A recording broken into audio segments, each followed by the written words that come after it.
పెద్దాపురంలో MLA Chinarajappa ఆధ్వర్యంలో ప్రపంచ పర్యావరణ దినోత్సవ వేడుకలు ఘనంగా జరిగాయి. ఈ వేడుకలకు ముఖ్య అతిథిగా మంత్రి కొండపల్లి శ్రీనివాస్ హాజరయ్యారు. ఈ మేరకు పెద్దాపురం శతాబ్ది పార్క్, ఏడీబీ రోడ్డులో ఎంఎస్ఎంఈ పార్క్ సందర్శించారు. ఈ సందర్భంగా కూటమి సర్కారు పర్యావరణ పరిరక్షణకు పెద్దపీట వేసిందన్నారు. సామాజిక అడవుల పెంపకం మన నైతిక బాధ్యతని, భావితరాలకు పచ్చని పర్యావరణ బహుమతికి ఇవ్వాలని మంత్రి పిలుపునిచ్చారు.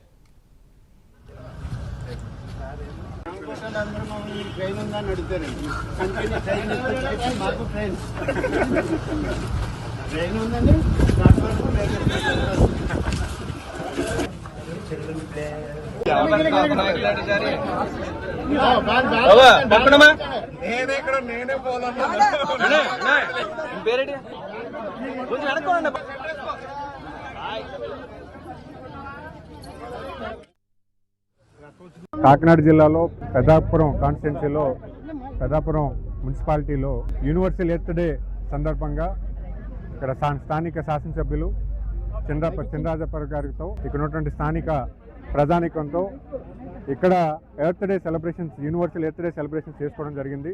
ముఖ్యంగా గౌరవ ముఖ్యమంత్రి గారు ప్రతి అంశంలో కూడా ఈరోజు చాలా బాధ్యతగా వ్యవహరిస్తున్నారు.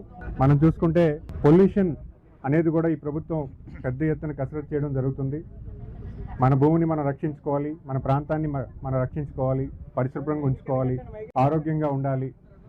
మరి అలాగే మన పర్యావరణాన్ని ఎలాగా పెంచుకోవాలి, ఎంత బాగా నివసించేదానికి ఎలా మనం పాటుపడాలి, ఏ రకంగా మనం పర్యావరణాన్ని ఇంప్రూవ్ చేసుకోవాలి. ఈరోజు గ్రీన్ బెల్ట్, ఆంధ్రప్రదేశ్ రాష్ట్రం అంతా కూడా గ్రీన్ బెల్ట్ సుమారు 31% ఉంది.